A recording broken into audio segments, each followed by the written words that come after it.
American heart association, European cardiac congress યા NICE કહે છે કે angioplasty a day after heart attack is not useful.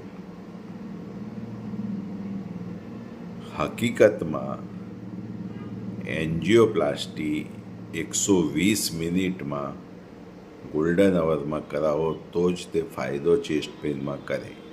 બીજું, stent નખાયા પછી તમારું જીવન લંબાતું નથી અને તમારું હાર્ટ એટેક પ્રિવેન્ટ થતું નથી. તમારે દવાઓનો જે પ્રોટોકોલ પ્રમાણે દવાઓ લેવી પડે તે લેવી જ પડે છે.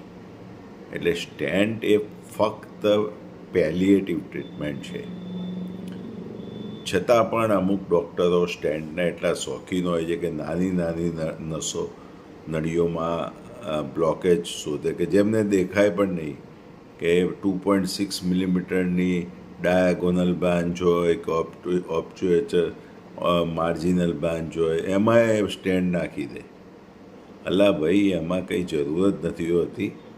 દવાઓ is better, medicine is better than stent in stable condition.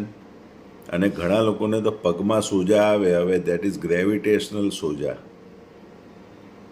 Eco કરાયા પછી ઇકો નોર્મલ હોય, આ સોજા આવ્યા અથવા કોઈ એટિપિકલ ચેસ્ટ પેન થયું, ધારો કે વિટામિન B12 D3ની ડેફિશિયન્સી કે કોસ્ટોકોન્ડ્રાઇટિસ કે ગેસ્ટ્રિક રિફ્લક્સ કે પેરિકાર્ડાઇટિસ વાયરલ ઇન્ફેક્શન પછી કે માયોકાર્ડાઇટિસ, તો તરત જ એન્જિયોગ્રાફી કરીને ડૉક્ટર તો બ્લોકેજ બતાવવાના જ, કારણ કે એ લોકો પાસે અલ્ટ્રાસાઉન્ડ નાખવાની પદ્ધતિ નથી.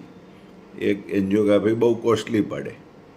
એટલે બ્લોકેજ ડૉક્ટર જે પેનથી મસ્ત દોરીને બતાવે છે તે પેશન્ટના મનમાં ઘર કરી જાય છે કે આટલા બધા બ્લોકેજ, અને પછી પેશન્ટ બાયપાસને એન્જિયોપ્લાસ્ટીમાં જાય છે.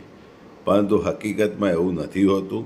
તમે બ્લોકેજને મેડિસિનથી અને ખાસ તો ઇન્ફ્લેમેશનને મેડિસિનથી રિવર્સ કરી દો એટલે તમે હાર્ટ એટેક પ્રૂફ બની ગયા.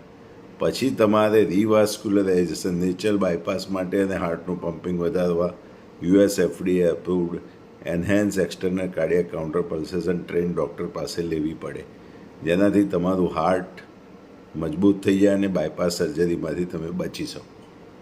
આ એક સીધો નિયમ છે જેને એટલો બધો કોમ્પ્લિકેટેડ બનાવવા